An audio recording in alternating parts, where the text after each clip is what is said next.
Bargraph and Pictograph.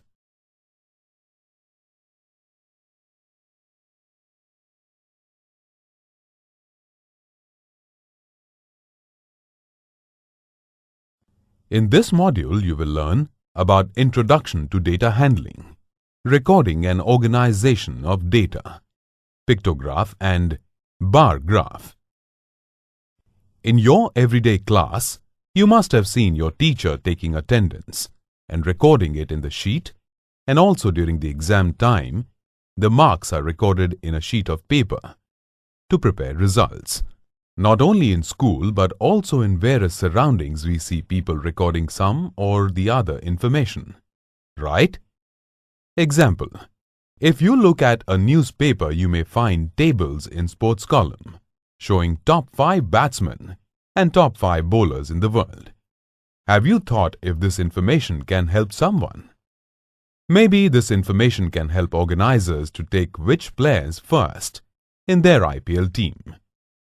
Such information, either in numbers or words, which can help us to take decisions, is called data. Now, let us see how a shopkeeper maintains a record of items sold in a particular day. He starts writing in a diary as the customer comes, as each item is sold.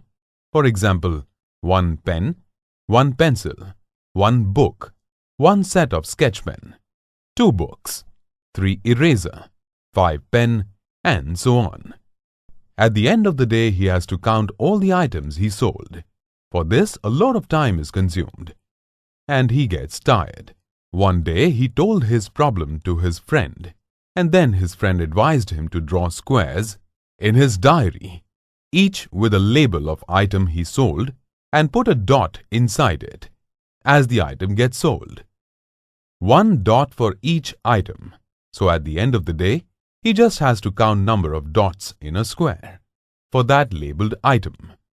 The shopkeeper followed this method and found it easy to calculate rather than the before method. But what if his business starts growing and per day he sells more than 100 items each?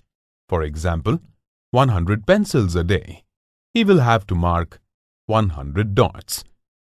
So he had to find some easier way for recording data.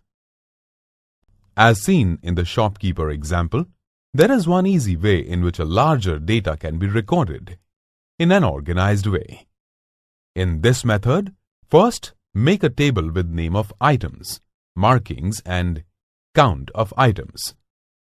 As the shopkeeper sells each item, he has to mark a line for it.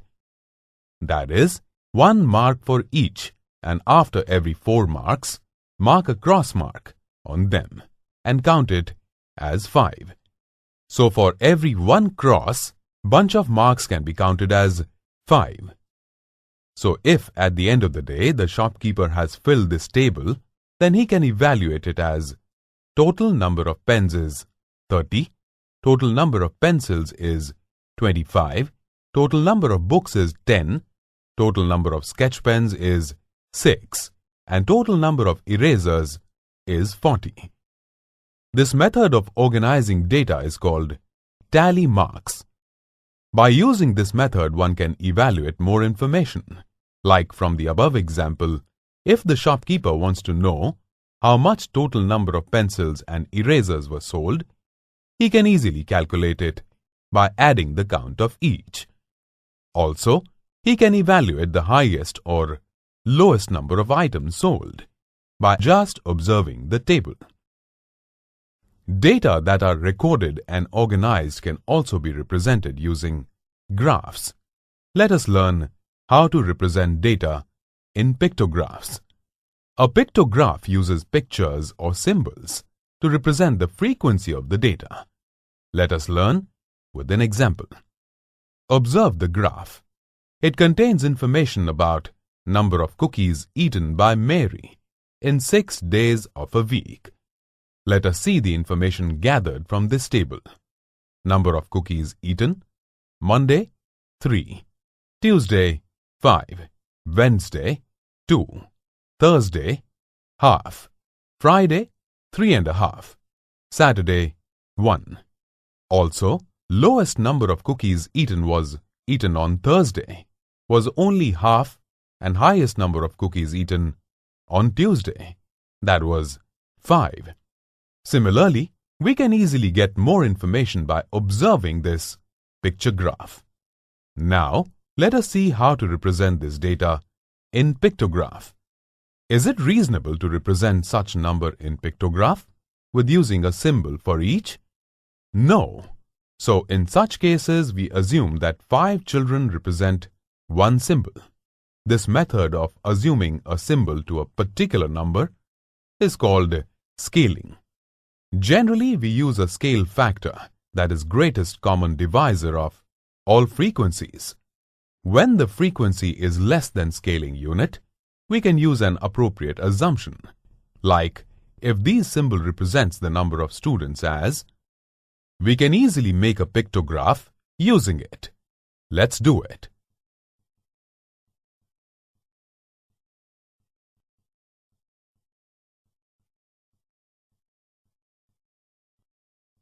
Similarly, we can choose any symbol as per data and frequency given by using scaling. Representing data by pictograph is not only time-consuming, but at times difficult too. Let us see some other way of representing data visually. Bars of uniform width can be drawn horizontally or vertically with equal spacing between them, and then the length of each bar represents the given number. Such method of representing data is called a bar diagram or a bar graph. Let us learn with an example. A principal asked a teacher to give the data presentation of number of students for class 6 to 12 for the academic year 2014-2015. The teacher made a bar graph and submitted to the principal on the basis of frequency distribution evaluated.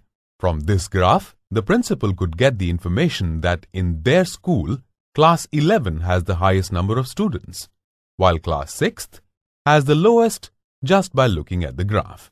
The graph makes it easier to evaluate the data just by observing it.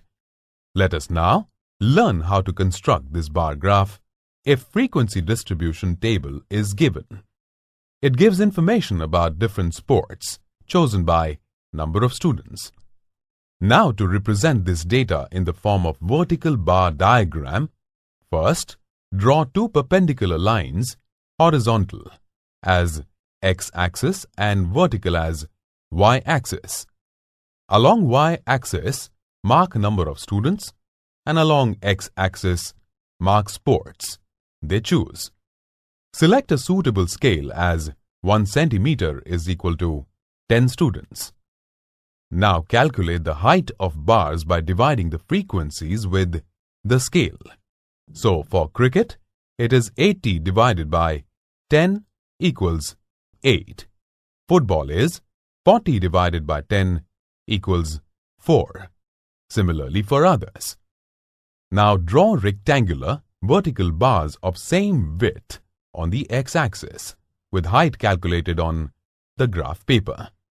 Similarly, we can make a horizontal bar diagram for the given data too. For that, change the markings on both axes and draw horizontal bars from y-axis as shown here. Let us revise all that we learned in this module on bar graph and pictograph.